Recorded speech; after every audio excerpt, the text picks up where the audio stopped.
Hello friends, in this video I am going to discuss the Trade Unions Act 1926. The Trade Unions Act 1926 provides for registration of trade unions with a view to render lawful organization of labor to enable collective bargaining. It also confers on a registered trade unions certain protection and privileges. So let's have a brief discussion on this act. Let's start with the concept, that is, what is trade union? A trade union is an association or organization which can be created voluntarily on the basis of collective strength with the purpose to secure the interests of the workers. Note, trade union could be temporary or permanent, formed with the purpose to regulate the relationships primarily between workmen and employers. So, trade unions protect and promote the interest of their members, workers, from an unfair trade or labor practice.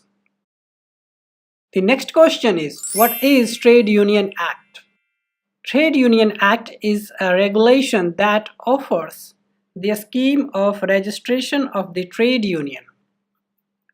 This act also defines the rules and regulations in reference to trade unions. Note, this act is applicable to registered trade union. Now, the next question is registration of a trade union.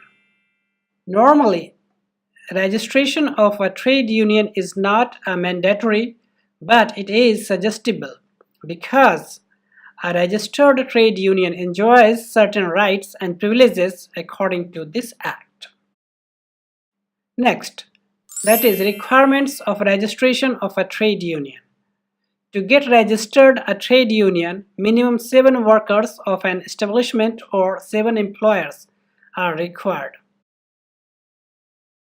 The application for registration should be in the prescribed form and supplemented by the prescribed fee, a copy of the rules of the union signed by at least 7 members, and a statement carrying the following information, that is, the names, addresses, and occupations of the members making the application, the name of the trade union and the addresses of its head office, and the titles, names, ages, addresses, and occupations of its office bearers. Next, legal status of a registered trade union. Following are the salient features of a registered trade union. It is a body corporate with perpetual succession and a common seal. It can acquire, hold, sell, or transfer any movable or immovable property and can be a party to contracts.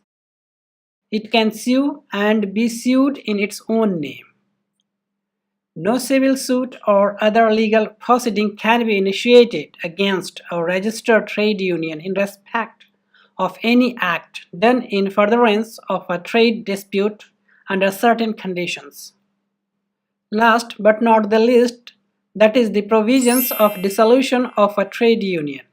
For the dissolution of a registered trade union, a written notice of dissolution signed by any 7 members and the secretary of the union need to be sent to the registrar within 14 days of the dissolution.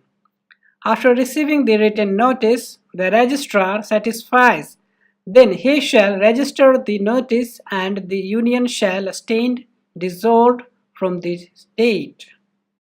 This is all about the Trade Unions Act 1926.